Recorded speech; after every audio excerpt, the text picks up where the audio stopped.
Et il y a un sujet sur lequel je voulais revenir. Tu avais mentionné tout au début, Mm. dans la collaboration avec Vassilina, tu disais Ouais, que vous étiez allé à Paris dans ce labo qui fait ouais. de l'intelligence Ça, c'est artificielle pour la bizarre, hein, ça. musique. Ouais. Alors Ah, qu'est-ce que c'est hyper bizarre. Mais je te laisse finir ta question parce que je t'interromps. qu'est-ce qu'ils font et Ah, quel est le rôle que tu penses que l'intelligence artificielle, est-ce que l'intelligence artificielle va avoir un rôle dans ta musique ou dans la ouais, musique? c'est intéressant. Le...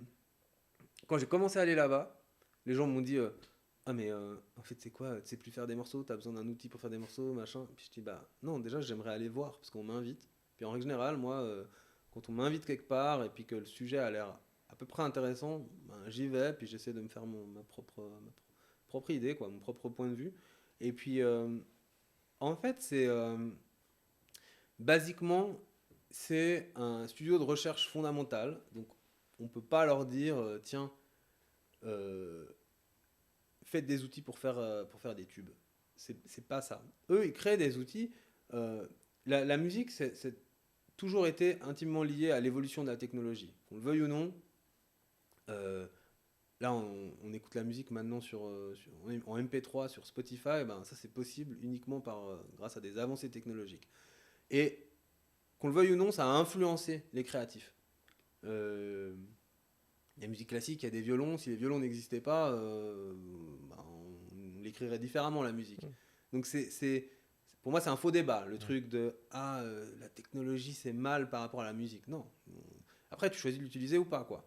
Et moi, j'avais envie de me déniaiser sur l'intelligence artificielle et j'ai eu envie voilà, d'aller et qu'on m'explique en quoi ça pourrait m'être utile. Et en fait, j'ai découvert euh, un endroit avec une quinzaine de chercheurs de tous les âges, quoi. Vraiment, de 20, 21, 22 à 60 ans.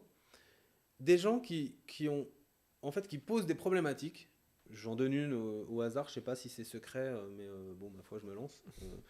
Et j'étais assez touché, en fait. C'est un jeune qui cherchait, il me disait, bon, je pose une question.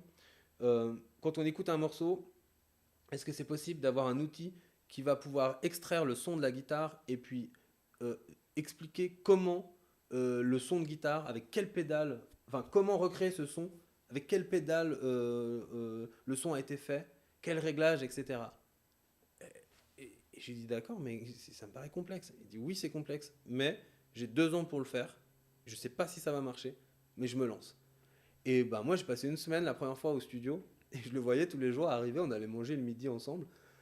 Et moi, j'étais subjugué, quoi. Je me suis dit, en fait, les chercheurs, c'est comme les musiciens, quoi. C'est à ce côté galérien où tu cherches et où tu as une monstre montagne devant toi.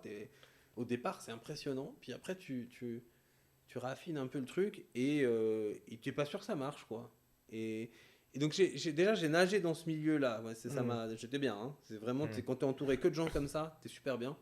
Euh, et puis, derrière, plus précisément, bah, en gros, je sais pas. En gros, tu poses une question à l'outil et il te propose une réponse. Voilà. En gros, je crois que c'est ça qui résume les outils de Sony CSL.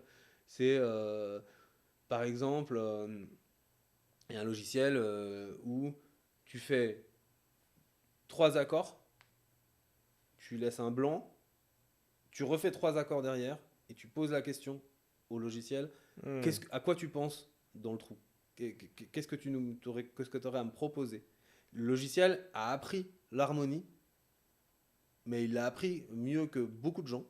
Il n'est pas capable d'avoir une sensibilité, comme un être humain créatif pourrait avoir. Par contre, il va te faire des propositions. Et ce qui est intéressant pour moi, c'est pas tant ce qu'il va me donner, mais c'est ce qu'il va me donner qu'est-ce que ça va avoir comme influence sur mon process créatif. Et puis je pense que ça peut débloquer des situations. Hmm. Voilà. Et pour moi, c'est ça qui est intéressant dans ces outils d'intelligence artificielle. Mais moi, par exemple, j'ai un jeu de cartes à la maison qui s'appelle Oblique Strategies. C'est Brian Eno qui a fait ça. Et en fait, c'est un jeu de cartes où, quand je fais des sessions, il est toujours à dispo. Et puis, ça te donne des guidelines. Donc, tu poses une question. Ok, ce morceau, le tempo, qu'est-ce que je devrais faire? Tu tires une carte. Et là, ah ouais. Et là, il va te dire, je te dis n'importe quoi, je ne les connais pas toutes par cœur, mais c'est genre, soit exubérant. Et Oula.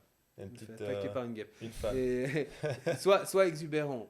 Et d'un coup, ça va souvent débloquer une situation. Et l'intelligence artificielle, ça sert aussi à ça.